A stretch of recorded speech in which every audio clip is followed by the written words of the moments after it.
Eh bien, le pays réclame un leadership fort, étant donné que nous avons déjà vu le parti travailliste de Keir Starmer s'effondrer en un temps record. Et devine quoi? Après un énième revirement du gouvernement, les gauchistes sont absolument impatients d'augmenter encore plus les impôts. C'est leur réponse à tout, bien sûr. C'est assez grotesque d'y penser quand, en même temps, le coût de l'hébergement des demandeurs d'asile est devenu problématique, car le gouvernement n'a pas empêché l'arrivée des bateaux. Cela a maintenant triplé pour atteindre 15,3 milliards sur 10 ans. Des milliards sont maintenant dépensés pour cela. Le Bureau national d'audit a récemment révélé qu'environ 110 000 personnes demandant l'asile sont maintenant hébergées par le ministère de l'Intérieur.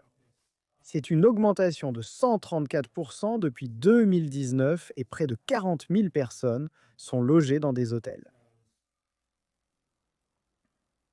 Vous pouvez constater que la situation était devenue incontrôlable. L'estimation initiale était de 4,5 milliards sur 10 ans. C'est maintenant passé à plus de 15 milliards de livres sterling. Et ils veulent sérieusement se retourner et dire qu'ils veulent encore augmenter nos impôts. Ils doivent vivre sur une autre planète. Et quant à l'alternative, eh bien, Réforme Royaume-Uni s'attaque à la machine, s'attaque à l'establishment et, vous savez, à toute idée que la fonction publique soit neutre. Je veux dire, c'est à peu près aussi neutre et impartial que la British Broadcasting Corporation. Il suffit de regarder les fonctionnaires en larmes à cause du Brexit. Je veux dire, oui, c'est vraiment professionnel, n'est-ce pas? Vraiment impartial et neutre, là. Bravo. Et puis vous aviez Suella Braverman, vous savez, qui a provoqué la consternation au ministère de l'Intérieur en bouleversant les fonctionnaires parce qu'elle a dit qu'elle voulait interdire toutes les traversées en bateau.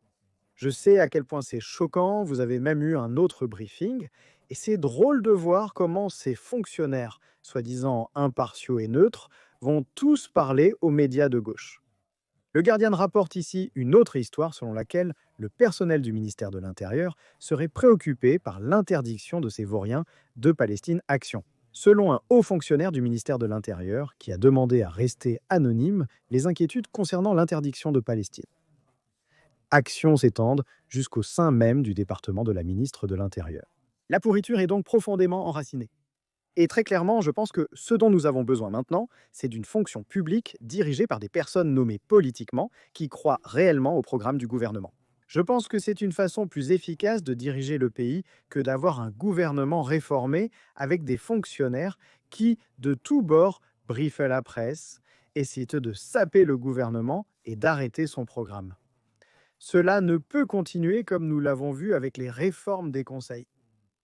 Récemment, Zia Youssef, président de la Réforme, a demandé qui dirige vraiment la Grande-Bretagne, affirmant qu'un coup d'État a eu lieu dans le Warwickshire, impliquant le directeur général qui refuse de retirer le drapeau de la fierté. Contrairement aux conservateurs qui se plaignent sans vraiment changer le système, la Réforme s'attaque directement à ce problème. George Finch, au conseil du comté du Warwickshire, se trouve dans une situation extraordinaire. Ordonne au directeur général de retirer le drapeau, de prendre des mesures, et apparemment cela n'est pas exécuté. Et donc George Finch demande là-bas, et je pense que c'est une question tout à fait légitime. Pourquoi y a-t-il un bureaucrate non élu qui prend des décisions que les conseillers élus devraient prendre en ignorant la démocratie? Et pourtant, il n'arrive même pas à faire changer un drapeau. Si c'est ça la bureaucratie dans un conseil local, imaginez à Whitehall. Des changements majeurs sont nécessaires. Des changements majeurs sont nécessaires et Réforme Royaume-Uni s'y attaque concrètement, contrairement aux conservateurs qui se plaignent simplement. Une refonte complète du système est indispensable. Donnez votre avis dans les commentaires. Je continuerai à vous informer sur ce sujet et d'autres, alors likez cette vidéo, consultez mes articles sur EasyNews, ma page Substack, et merci d'avoir regardé.